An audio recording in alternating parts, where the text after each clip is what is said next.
இன்றைய தேவ வார்த்தை, நீர் என்னை காண்கின்ற தேவன். ஆதியாகமம் 16:13.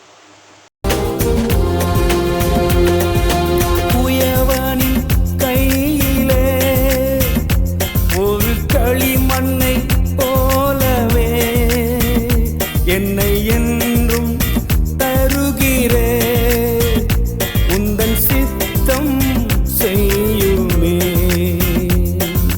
குயவனின் கையிலே ஒரு களிமண்ணை போலவே என்னை என்றும் தருகிறே, உந்தன் சித்தம் செய்யுமே.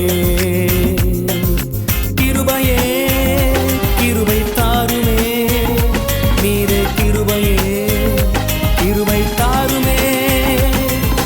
கிருபையே கிருபை தாருமே, நீரே கிருபையே கிருபை தாருமே. எந்தன் ஆத்துமா உம்மை தேடுதே, உந்தன் கிருபையா என்னை நடத்துமே. எந்தன் ஆத்துமா உம்மை தேடு